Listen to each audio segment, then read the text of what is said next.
Hi guys, Ray here from City Fan TV, and that's a slur on Mike. I'm not having it. I'm not having it, Bernard. How you doing, Bernard, mate? How you doing? I was sticking up for him as you were picking on him. Well, we're joined by the B in the Bang, Bernard Janine. How's Manchester looking tonight? Sunny. Well, it was sunny. The sun's Behave. going down now, but clear blue sky, a couple of clouds in the distance. But I don't know where this storm is. It's certainly not been over Manchester today, that's for sure. Coming down from Scotland, I think. It's coming down. It's going to... Oh, I've heard it's been blowing people's kilts off or upside down. Not a pretty sight. Hey guys, it's still international break, but it's football in a couple of days' time. Back to the grind. It's been a bit of a struggle for City. The last couple of games in the league, we've had reverses to Wolves and Arsenal, and now we got another. Well, Wolves wasn't supposed to be a big game. Arsenal was, but we got a big game. We've got one of the best teams in the Premier League, footballing wise, for attractive play, for rejuvenating their squad when so-called big teams come and pinch their players for lots of money. And that's Brighton. Are you going? I know you are, Bernard. Are you going? I am, yes. Well, I've got a few away games that I'm not going to by the looks of it, but of course the home games, no problem. And I'm looking forward to it, but we need to get back on the horse, don't we, mate? Absolutely. There's no two ways about it. If we fail to win, I think we drop further behind. And yes, people were going to say City always come back strong later in the season, but I've always said, okay, I've always been wrong, but one day eventually it'll come back, and you won't be able to bounce back. You've left it too late. Or that season when Liverpool were, jammed the league, they were lucky so and so's that late. But we'd actually given up in October. I think we were 6 or 8 points behind, and I think was it Bernardo Silva had said we kind of had given up because we'd won it obviously a couple of times before that, and there was a bit of lack of motivation to fight for it, and we just fizzled away. So there's a worry that we're playing Brighton, but we've got to rely on the fact that Etihad is a fortress-ish most of the time. We've been pretty good at home for the last few seasons, not losing too many games, especially in Europe. Europe's we've been brilliant. But when you look at the fact that Liverpool are playing at home to Everton, let's be honest, you'd expect them to win that. Newcastle at home to Palace, I think they might win that. Arsenal got a potentially toughish game away at Chelsea. And Spurs... Palmer hat-trick incoming on that one. You reckon? Yeah. I'm always the optimist, mate. Well, Spurs are at home to Fulham on Monday, so you can see potentially all our challenges, the teams at the top getting 3 points. So we've got to beat Brighton. Certainly don't lose to Brighton, otherwise, that's. We can't draw to Brighton, mate. We get, it's got to be 3 points against Brighton because of what we've got coming up as well. Yeah, we've got a lot of tough games. I think Liverpool coming up soon. In November is that Liverpool into. We've got Spurs coming up. I think Chelsea, the Rags. A lot of tough games coming up. Yeah, Rashford's looking quite good. For England, I'll allow it for England. I'll allow that for England.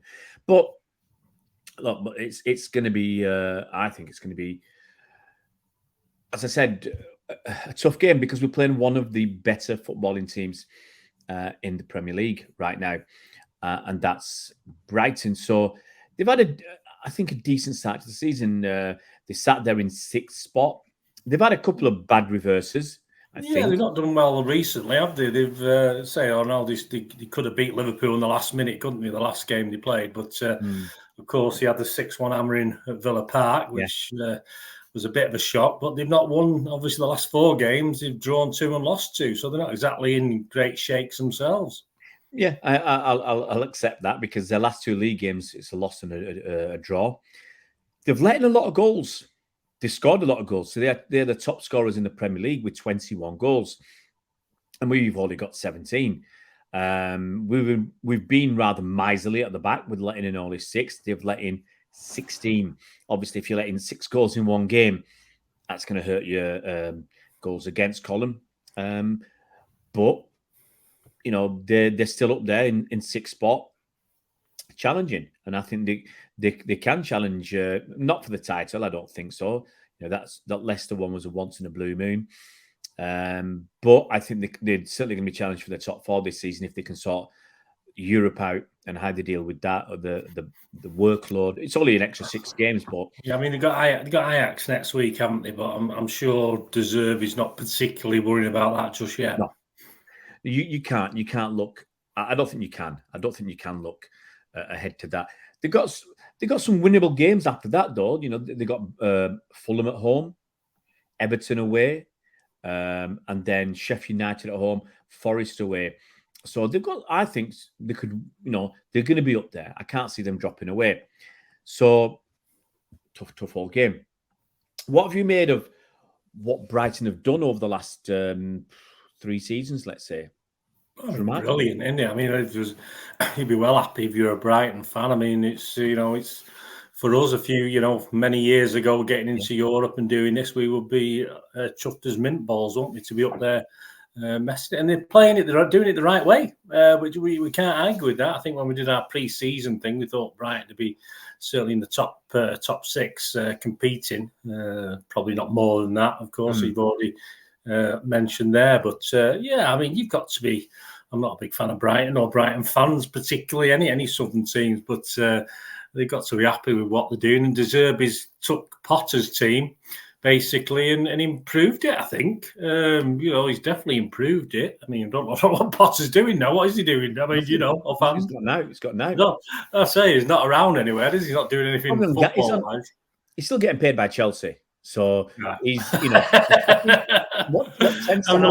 a long sabbatical anyway. He's having a sabbatical. But, when Potter went, you did worry about Brighton. But what they did, obviously, is a bit like City, hopefully.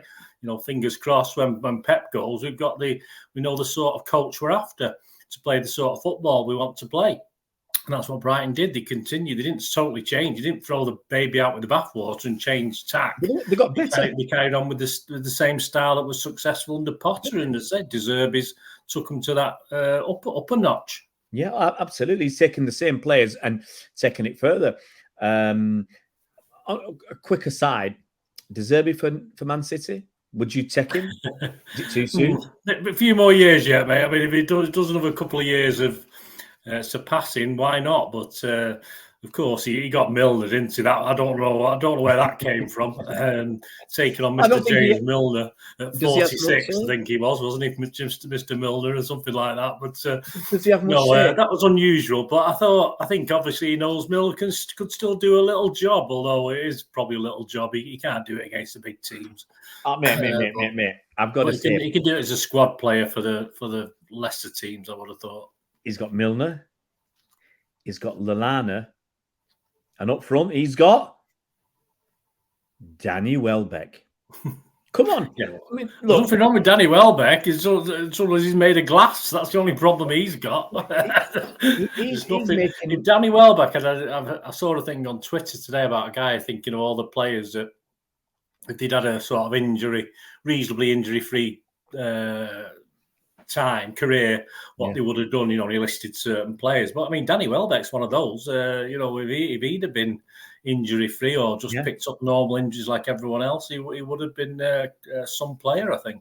Yeah, but De Zerbi's done well with some of those players where you think, well, they passed it, and some of the defenders, for instance, and you never would have. I certainly didn't think he could take it on another level. So, like you say, it'd be interesting to see what he does over the next couple of years. He's got an interesting mix as well, isn't he? Because he does have workmen. He does have the work, big guys as well. I mean, I went to Brighton at the end of last season when we were lucky to get that 1-1 draw. Of course, the league was over. We'd won it. Of course, we weren't totally focused, but they have a mix. They have a good mix. Big lads at the back, and quick lads and big lads up front, and he gets them to work pretty well, and he plays some smart football. So all credit to him. Yeah.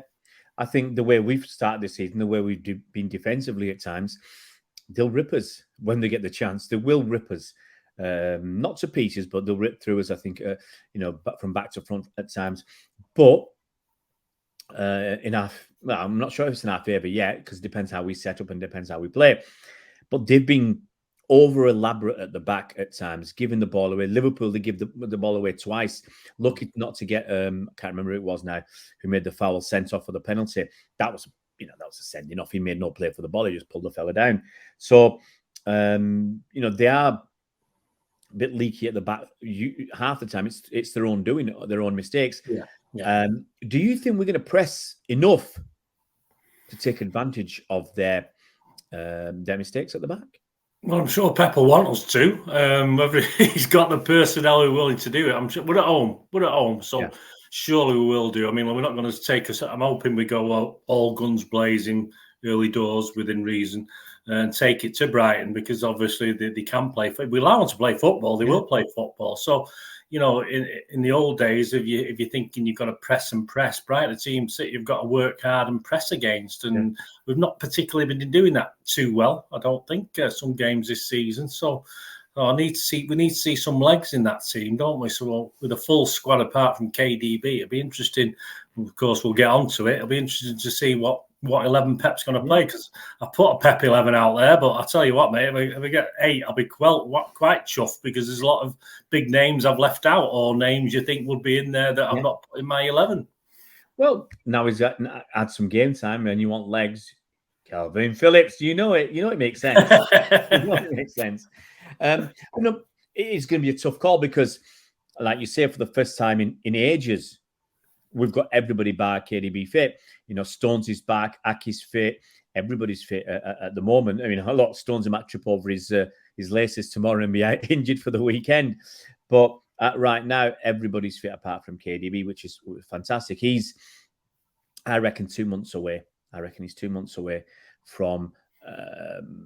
People are hinting at December, aren't they? But I think we're pushing it for December. But I'm going to put my neck he's out doing there. He's doing one-to-one training, whatever they call it, isn't he? Yeah.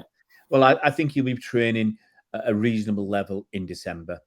Whether he's ready to play or not, we need to give him a few weeks once he starts properly training. But I think December, to me, it feels right.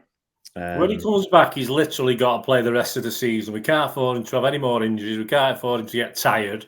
But he shouldn't be getting tired. You see, I saw a recent picture of him. He looks quite slim. Yeah. Perhaps needs building up a little bit, actually, muscle-wise. He looks a bit skinny to me, but and then again, everyone looks skinny to me. So it doesn't really... So, I mean, we want him back, and then we want him playing every single game, more or less, obviously, within reason. The one person I've mentioned him already, but I'll mention him again because I think he gives us another option. That's Johnny Stones. Were you worried when he went off to play for England? Oh, a little bit, because I only saw the first half, and then I looked at the second half and I saw he got substituted. I think, oh God, don't tell me a bit. Then I looked through Twitter. I sort of ploughed through all the reports, and I couldn't see he was injured. He was just brought off as substituted because obviously he's not been playing much football, has he? So presumably he was tired and brought off. So I was panicking a little bit, but. Of course, if Stones comes back, it does cause problems for other players. Like for me, Lewis. Is Lewis going to play if Stones is there? Is Gvardiol going to play? It does give us lots nice problems for Pep, but he's got to sort it, hasn't he? Because I want to see Stones, of course, while he's fit playing, and then obviously get injured again and be out for another few weeks. But we've got to get him back playing in that role that helps Rodri so much as well. Now Rodri's back, of course. Rodri misses him as well, I think, when he's not there. So we've got to get him playing that role. I don't expect him to play what he did for England, because he seems to be just playing a standard centre half, wasn't he, for England the other night, the bits I saw. So obviously he's not going to play that position. That's for sure. But we need him back in the middle of the park there. It was nice to see that we had 3 players starting for England: Stonesy, Phillips, and Phil Foden. Grealish did come on after 85 minutes. But it's nice to have that many. Walker. Miss Walker, sorry. So Walker started, Walker, Stones, Phillips, and Foden. Sorry, Miss Walker, well picked up.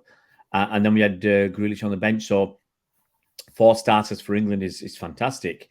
I can't think of any other English players coming through apart from Rico Lewis, who I said this already. I said this a few weeks ago when the England team was announced that Lewis should be there. Mm. Danny Murphy's come out this week and said Lewis should be there because if Gareth Southgate is coming out and saying that Phillips is the best English pivot player in the league that are available to him, second best player in that position, what does that make Rico Lewis, who's starting for Pep, above Calvin Phillips? So I said the fact that Pep is picking Lewis means Southgate should be picking Lewis. Okay, I can let it go this one time, but if Lewis gets, I mean, Lewis hasn't played that much. Don't forget so far. Neither so I mean that will probably Southgate use that as an excuse because we know he played plenty of games last season and was superb. Of course he was. Of course he was. Phillips has played 50 minutes all season. And Lewis That's what I'm saying. But you know what? He'll look for an excuse. That's all I'm saying. He'll look for an excuse, and that'll be the excuse. And obviously Lewis hasn't been there and done it. Phillips has, so he give him some leeway on what he can get away with, I suppose.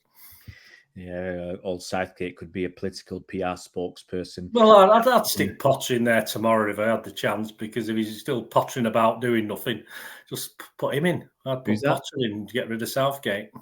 Yeah, no. There's going to be other options, I think, that are better than Southgate, but let's not go on to England. That'll depress us. All these good players, best squad, as Big Fat Sam says, best squad in the world. So but it was the under-21s he played for, Lewis, wasn't it, the other night? So, he's there, he's shaking hands with Southgate, he's giving him a hug. So I think, as you say, fingers crossed with the next international break or after, he'll be called up for the full side. I think all he has to do is play 2 or 3 games, play them well. He's got to be a shoo-in. It's got to be a shoo-in for the squad. I'm not saying for the team, but for the squad. Do we have those sort of, as you say, in that England team, we don't really have that sort of legs, do we, in that position? As you say, if you compare to someone like Phillips, I think England cries out for a workhorse like Lewis at the moment. Yeah. So let's move on to skill. I mean, not just a workhorse. He's got absolute talent as well. He can see things as well. I mean, Lewis can play alongside Declan Rice, or dare I say it, he can play alongside Jude Bellingham. If Jude Bellingham's playing at number 10, he could be up there as well. He could release Jude Bellingham, couldn't he? Make him better than he is. Yeah, United needed Lewis to release Pogba, didn't they? Everybody else. All right, this is going to be fun, and this is going to be really interesting to see what your team is for Saturday, isn't it? Saturday. Yeah, 3 o'clock. Yeah. I'll tell you, I've already given my ticket away. I'm off to Germany on Saturday, so I couldn't go after the game. I've got to go early in the morning, about 2 o'clock in the morning, 3 o'clock in the morning, get me ferry. But so sadly, I was really looking forward to this because I think it's going to be a cracking game. And let's go through what Bernard and me. Well, I'm going to start with you. What we reckon for this team on Saturday. I haven't got a clue. I think getting 8. No. If you get more than 8, you're lucky. Anybody getting more than 8 is lucky because of Pep's choices. So let's start with the easiest position on the pitch. Ederson. I'll give you 2 players and then I'll let you fill the blanks. I'll have Ederson. No, I'll give you 3. I'm generous. I'm going to give you a few players to pick. I'll have Ederson, Rodri, and Haaland. Yep, they're all in mine. Yep. I thought they might be. Well, I'll give you 3 players then, right? Next 3, which will leave us 5 to pick, won't it? Yeah. So I'll give you Walker, Diaz, and Doku. Wow. I'll go along with Diaz. I nearly dropped Diaz. I'll admit, when I was picking my team, Diaz was a bit of a question mark because I don't think he's been at it last couple of games, but he's not going to drop him. But as I say, it did play on my mind. It did come into my mind a little bit like Haaland last time when I said we should drop him for the Arsenal game. It did cross my mind that we should drop if he's Diaz going to drop Diaz, he should drop Haaland as well. No, I'll stick with Diaz. This is going to be fun now. So, wow. I'll go along with Doku because he didn't he score or get an assist the other night. So no, I think I'll go along with Doku. I don't mind. It's funny because I do like him when he comes off the bench because he changes the game. But I want him to start on fire. We need experience. We need legs in this game. Wow, it's a real tough one. Walker. Now, the thing is, Walker's captain at the moment, but he's the only way one-dimensional. Walker doesn't play is if you're, as you're going to say now, Lewis plays. Or Stones. No, so I've still got Stones in my team. Well, I was going to have... Here we go.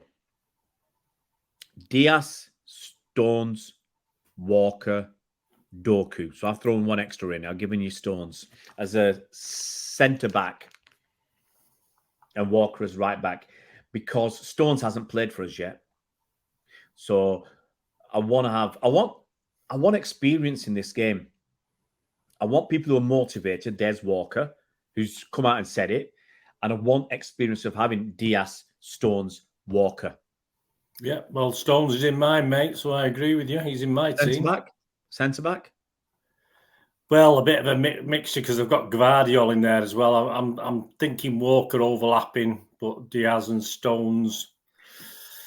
See, I'm going along with Gvardiol at left back. I'm going along with a flat back four. I'm going along with Gvardiol at left back. I think we have to be wary, don't we, of Brighton's ability to break and what they can do. So I don't think we can afford to have sort of two at the back and two pushing up all the time. That's for sure. So you're going with... So we got Edison, Gvardiol, Diaz, Stones, Walker, Rodri. Yeah. Okay? Yeah. So there's 6. We've got Doku so we've got 5. We agreed on Haaland and Doku. That's 7. So 8. 8, yeah. So we've got 3 left. Right, I'm going to throw a funny one in for you. Alongside Rodri, I put Nunes. Rather than Kovacic or anybody else. Wow. Oh, I was going to come to that position last because I thought it's a really... No, it is. That's a tough one, man. I put Nunes in just pure. I think he can create a little bit more than perhaps we're getting at the moment. Yeah, I think he can create more than with Rodri and Stones there. Nunes is allowed a little bit more leeway to do more creative stuff. When we've got the ball, I can see Nunes going forwards and Stones doesn't need to move from right back to centre mid to pivot alongside Rodri. He can move from defence forwards to pivot alongside Rodri. So I'm quite happy with that. Nunes, that was a left field shot because I was thinking, I was thinking Kovacic has played well alongside Rodri. Well, he has. But Lewis does he deserve to play after those last 2 league games he's played? Lewis has played well. So to not include any of them is wow. Yeah, and then that's what I'm saying. It is a bit. I think the problem of having Doku starting, because we've got a lot of options. Well, the problem of having Haaland is someone else is going to miss out. So Haaland, pull your finger out, buddy, because he's playing, someone else is missing out. You've got Doku, I want him to play. Foden and Bernardo, I want them all to play. But you can't do that. You can't have all 3 of them playing if Haaland's there and you've got 2, someone supporting Rodri. So, wow. So I want to hear this now. So you've got 2 more spots, mate. You've got a number 10 and a right wing. Well, I'm going for 2 guys that you just said can't play alongside Haaland and Doku. Foden and Bernardo, you just mentioned them then. No. That's my other 2. I think, what did I... No, they can play. What I meant was someone's going to miss out with if Doku's there and Haaland's there because you've got Alvarez. So yeah, that's what I'm saying. Alvarez has stepped down in mine. Lewis has had to take it on the chin. I think that's really tough. Look, I understand if you can't have sentiment and whatever when you're picking the team to win, but it's really harsh on any of them who's dropped, whether it's Doku, Foden, Alvarez, or Bernardo. I want to see Bernardo playing because in our end of season team, he was the right wing. That's it. That was his position, and Pep stuck with him. Pep trusted him. Pep relied upon him. So to end up dropping him, it's tough. I feel sorry for Alvarez. Because what's the kid done wrong? Alvarez has got, looking at the fantasy football, nearly as many points as Haaland, and he's half the price. So he's punching above his weight this season. Well, I don't think we're playing as well when Alvarez and Haaland are playing together at the moment. That's the problem. Yeah. So I mean, the other in my mind again was drop Haaland, play Alvarez. I wouldn't disagree. At what point at some point you've got to give Haaland a kick up the bum. He's doing all right for Norway, but he needs a kick up the backside because I'm sorry, you said it last season, at the end of last season. I've said it this season. Yes, he's got 8 goals in 8 games, but what's the point of going around and scoring 2 here, 2 there, 3 there?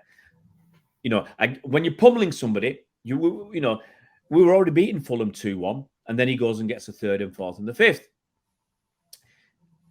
Okay, but the 4th and the 5th didn't really matter. They didn't matter when it. He's not the sort of player that when it's not going right, our system, it doesn't allow him. Like Harry Kane will come back, won't Harry Kane will come back into the middle and pick. But Haaland just isn't that player. So when he's not getting the services, it's not working. He's surplus to requirements half the time. Yeah, which is a shame because that's why when we had a false 9, we did really well because nobody was, not even Aguero when he was playing. Nobody was allowed just to stand there like a big lummox or a statue. Well, that's why I want Rodri, I want Nunes, I want Bernardo, Foden, Doku. I want all them there supplying the ammunition for Haaland. You got KDB when he's there, but he's not there. So we've got to find, if it takes 5 players to do what KDB can do, that's what we're going to have to do. I'll go with you, mate. It seems some well thought out ideas there that we want that creativity. And I think Alvarez doesn't create as much. I think he's a good worker, but I don't think he creates as much as the others. I might be totally wrong here, but I just see as the others as not saying more exciting, even though I think Foden and Doku are. But I just like you said, I think they will create more. We need it. We need that creativity. And of course, with that team, Bernardo's allowed to play a bit more forward, and Pep normally plays him like at Arsenal. He played him in defence half the time. Who would you play at number 10? Then who would you play behind Haaland? Oh, got to be Foden. Yeah, absolutely. But I can see again. They can, even if Nunes sneaks up a little bit as well. Yeah. See, look, Pep can shove Foden out on the left, Bernardo on the right, and Alvarez behind Haaland. I mean, he has got the options, and so the only guy I don't feel sorry for that's not in my team is Kovacic, because I just think he's let us down a couple of times in the last couple of games. So he needs to kick up the bum to come back, hopefully playing well again. As you said, if it means he has to be with Rodri, that's no good to us, is it really? He needs to be performing without Rodri as well. Kovacic is a quality player, but when Rodri's not there, he had to step up. And he was caught with his pants down too often. So, And you don't really need I don't think you need Kovacic when you've got the likes of Stones and Rodri and you've got other options picking up that. And no, I don't mind. Obviously, we're not Lewis's. I've not put Lewis in, but players like that, you don't really need him as much. Yeah, it's a shame because actually he's had, I think, overall, might sound crazy, a better season than Haaland. Yeah. I think. Haaland's one of the, if you get looks at your ratings so far for this season, Haaland's got to be well down the pack. Yeah, because Kovacic has been, while he's played with Rodri, he's been very consistent, and we've been talking about what a bargain he was at whatever we paid for him, whereas Haaland is in fits and starts, and in some of the games when it's really mattered, he's done nothing. So. No, I like your team, Bernard. I like your team. Obviously, there's no space. So we'll get about 6, right? Look at what you could have won. Look at who's missed out. We've missed out on Grealish. Not even been mentioned. Ake, Lewis, Akanji, Alvarez. Those 5 players are missing out. I can't think of anybody else. Sorry, Calvin Phillips. Calvin Phillips and Gomez. There's 7. You can say, all right, Phillips and Gomez aren't that, close to being in the first team, but the rest of them, 5 or 6 good players there. So it's good to have that strength in depth. It's a bummer that we're not still top. So but that Wolves game is still bugging me. Arsenal disappoints me, but the Wolves one is bugging me because we just weren't at the races and we got our backsides handed to us that day. Gary O'Neill outsmarted Pep and we just weren't up for it. So, yeah, Brighton, we're not going to go through too much in Brighton because they've got a lot of tricky players. They've got, like you said earlier, solid players that will do a job for you. And then they supplement that by your gold dust, your glitter. They supplement that with the stardust. That's the word I was looking for. Stardust. They supplement. No, come on. You would take Mitoma at City all day long, wouldn't you? Yeah. There you go. You would be interested in Ferguson, the was it 19-year-old kid up front. You'd be interested to see what he could do in a year or two's time if Pep was managing. There's 3 or 4 players, I reckon. You look at Brighton and think, I wouldn't mind having a look at him at City. But all right, mate, it's going to be a tough all. I think it's going to be a tough all game. I think it's going to be a cracker. Yeah, it should be. It should be a good footballing game. We can't really say that about the last couple of City League games we've seen. Score prediction, buddy. Score prediction. Yes, well, I've been bold. You know, I always look at Mr. Morrison's predictions, and he's gone for 3-1 for City. I've gone 4-1. I've been bold in this one. You look at Clinton Morrison's predictions. No, it's not that few. You know, there's only one Morrison. Apart from the supermarket, there's only one Morrison, and that's Andrew. Andrew, I think he's Sunday. And there's only one Clinton for you, and that's Baptiste, isn't it? I'm going 3-1, actually. No, I'm not. I'm going to go 3-2. I'm going 3-2. I think it's going to be a humdinger of a game. Well, I think they're good enough to get a goal. I would like to see a clean sheet. I think Ederson deserves a clean sheet, but I think they perhaps can nick one. But I'm going to be brave. I think we'll go for it. I think we'll be winning at half-time and full-time. I'm hoping 4-1 will do for me just to bounce us back again and give us hope for the next league game after that. No. We need it. We need it because, as we said, we've got a tough old fixture list coming up, and I'm not worried about young boys just yet. But I agree. I'll agree with that. But we're fortunate to still be in third. But we've got that game against United at the end of the month, just before Halloween. That would be not good. Then hopefully we got.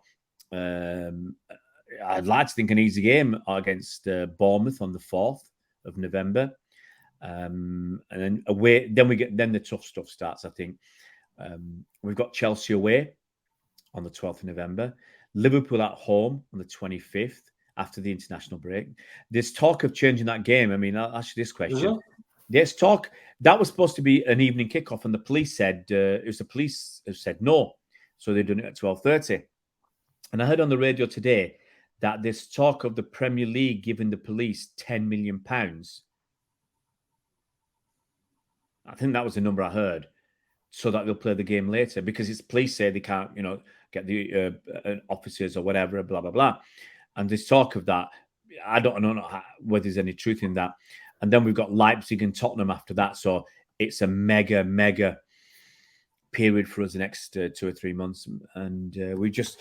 as Pep says, you just got to stick in there and be knocking around, if we're in mid-December and we're in and around 2 or 3 points down or up at the top of the league, I'll be quite happy. In fairness, but it's a big if, mate. It's we'll have to, we can do it. We have to do it on the pitch again, don't we? We put ourselves under that little bit of extra pressure again, and we're going to have to be what we are, champions, because that's what we are. We're going to have to show that we're champions and do it. Absolutely, that's a big if we're up there. Big buts are better than big ifs, but we'll be up there. Right. If we get to Christmas and we're 8 points behind, everyone, don't panic. Everyone will be saying, "Don't panic" and all this. All right, with Spurs, probably, yeah. But hey, who knows? I mean, Spurs, the top at the moment. Why not? They're playing some good football themselves, aren't they? Let's face it. Put it this way: if we win at Spurs, then I'll start to believe again that we can do this quite comfortably. But there you go. It's a long way off, isn't it? One game at a time. One game at a time, mate. One game at a time. All right. Thanks a lot, Bernard, mate. You have a good time on Saturday, hopefully, and hope you're in fine festival, in good voice, and that the boys in blue collect 3 points for us, and then we can hopefully get back into the swing of things, get back on that horse quickly, and start winning again. Bernard, buddy, thanks a lot, mate, and you look after yourself.